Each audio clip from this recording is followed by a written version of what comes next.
So I'm working on the car, trying to figure out what's causing a stutter, because stutters aren't good. Can't believe you thought it was good, but it's actually bad. I decided to be a good little boy and try to take apart a little bit of my intake because I kind of felt like I was hearing a vacuum seal leak. So I got my intake big piping off here up to the throttle body, which if you zoom in, there's about 20 or 30 million different vacuum lines up here that I had to try and diagnose. And I realized that the problem was coming somewhere in here because essentially I can make a wall with my hand, and on this side of the wall it'd make leaking noises, on this side not. So I had my hand right in this area and I could kind of just determine it was here. Didn't know exactly where. So I pulled the front off, and well, let's just say this sealing gasket is seen better days. Now this can cause different problems depending on the type of car that you have, but with mine, being that it's a turbo engine, one of the things that it does is it actually essentially causes the car to go into limp mode where, well, it'll just die if you try to put any gas on it. I found that out when I broke down to the side of the road because my car kept dying because my air intake wasn't sealed all the way, and I just kind of thought that. So this video is going to be a really quick one where we just put a new seal back on. Well, that would be funny if you couldn't read the title, which you can. So, hey, guess what we're doing today? Intercooler. Oh! Back when I had my white Mitsubishi 3000 GT, it obviously broke down and I decided to take some parts off it, but one of the biggest, coolest parts that it had, literally and figuratively, was an intercooler, which is what all this piping is for. And if we look down below, oh, that's so hard to see. It's hidden underneath the grate there. There it is on the bottom. It's an intercooler. We've got it. Oh, that is so zoomed in. Ooh, I have such a great looking left eye. Aha, buy merch at philthesupra.com. So today's project is simple. Pull off all the old intake, put this new intercooler on, and we're gonna do this all in the hopes and attempts that this fixes my vacuum leak, which I believe what was causing the car to misfire. Essentially, this is the reason that I can't drive this car a lot more often, because I don't know what's wrong with it. We're also going to ignore the big fact that the car is up on jack stands, and the bodywork's not done, and it has metal exposed, which would rust if I took it outside in the rain, because it rains here a lot. That's not the reason. It's the intercooler. Intercooler time! It's a fairly simple and straightforward process, so without further ado, let's just go ahead and get all the intake piping off. Intercooler.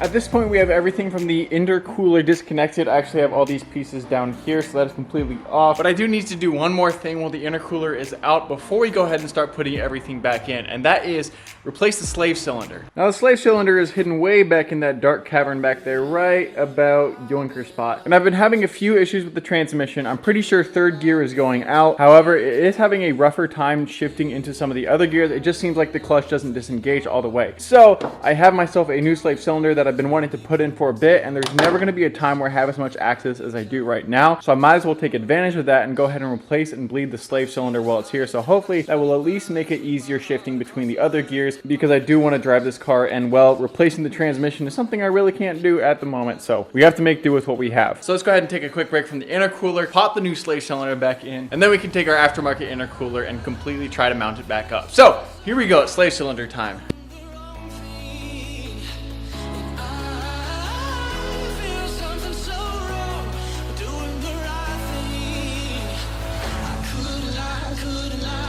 Here's the old slave cylinder. It's kind of hard to tell if it's really leaking or not. I mean, maybe a bit. It's covered in grease and grime and crap, but it's hard to tell because that entire area is, and I'm not sure if it's an oil leak or just from leaking when I took this fitting off. So, nonetheless, this is our brand new one, which is clean, and we know this one works, so we're gonna go ahead and put this one on, seal it back up, bleed it, and then back to the intercooler.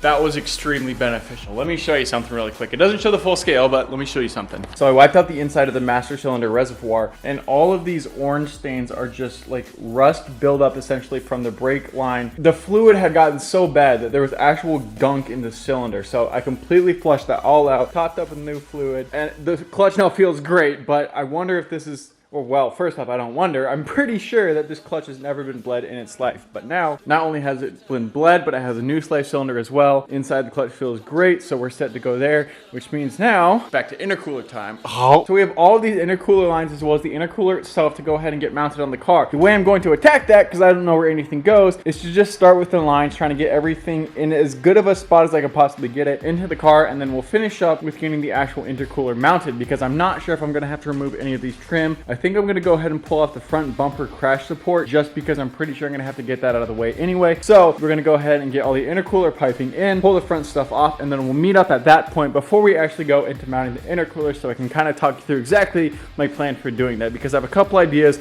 but I need to make sure those are on first and in place before I do this correctly.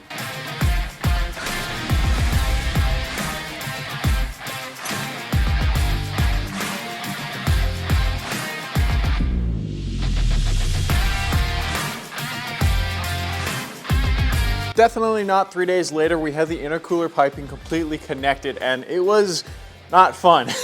So the biggest struggle was this area right here. There's essentially 4 pipes that need to go in one area. Well, I guess 3 pipes, but it's a messy spaghetti situation. You have an intercooler hose here, you have an intake hose here for the air filter, you have another intake, another intercooler pipe, and then there's this radiator hose underneath, as well as the washer fluid lines, and then a whole vacuum line situation that connects right here, as well as your spark plugs. Why not throw those in for the memes?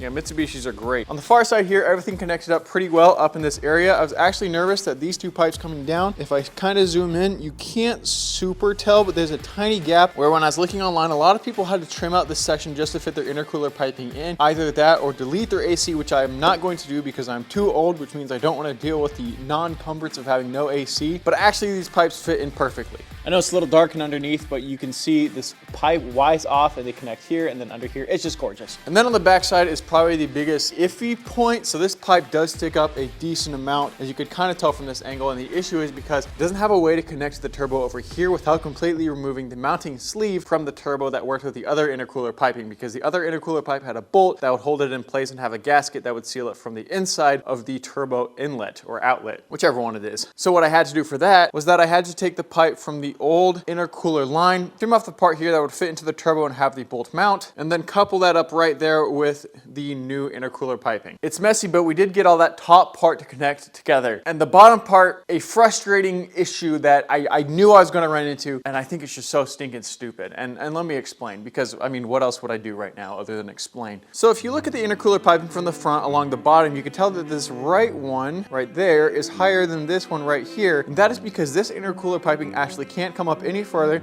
without hitting the active arrow. And that's stupid because I want to keep the active arrow, but I don't think I can. It's one of my pet peeves about this car. A lot of people like to rave about the technology and ingenuity and engineering that went into the 3000 GT, but then as soon as people get the cars, they delete everything that makes them cool. The active arrow, the active suspension, and the active exhaust are the 3 coolest parts of the 3000 GT. And the first thing everyone does is delete them, and I think it's stupid. I honestly think it's dumb. Why would you get a car that's known for being so cool and then just eliminate it? I don't care if it's old, I don't care if it doesn't do much. It's cool. No one is buying this car for the practicality of the engine. It's dumb. Anyway, that being said, one of the things that happens with these cars is, since that's so common, people will make intercooler kits that are specifically built for people who delete the front active arrow. It's so common that people delete it that almost no one makes a kit that actually fits up to the car without removing the active arrow, and I think that's just stupid. So we're gonna have to remove it, which is dumb. I am gonna hold on to it. I'm gonna try to find a way around it. I actually do want to do something with it in the future. I just don't know what that's going to look like, so at least for right now, it's really not gonna make a huge difference, but it is really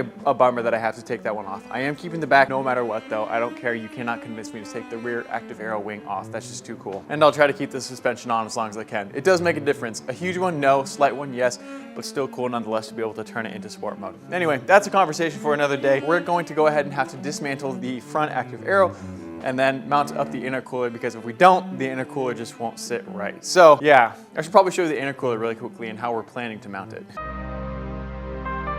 Well, I actually got it mounted up. I forgot to film it because I'm smart. And 2, it's also just 2 brackets underneath and then connecting the hoses. Let me show you really quick. Also, this intercooler didn't have any hardware when it was mounted, at least when I got it. It came off the white 3000 GT that you guys remember. And when I took that apart, this thing was actually not like mounted at all. It was sitting in like really sideways and weird. So don't berate me in the comments. I'm fine. It's on. So there's just 2 brackets, one there and then one right here. Just small little C channels with the hole drilled on each side. And then they mount up to the bottom part here. Connected the hoses on both sides, obviously. And again, there is no mount on the top. However, this will be held in. This isn't moving at all, and it's going to be held in by the crash bar. Hopefully that fits back on, and the bumper as well. So there's no chance this is even going to have any issues moving around. So I've gone through, I've made sure that everything is all tightened up on top and on bottom, and I'm going to go ahead and clean up all the mess up here, get the front crash bar back on, and we should be able to start the car and actually see how it sounds. Remember, this was all just to fix a broken gasket? Yeah. Intercooler time.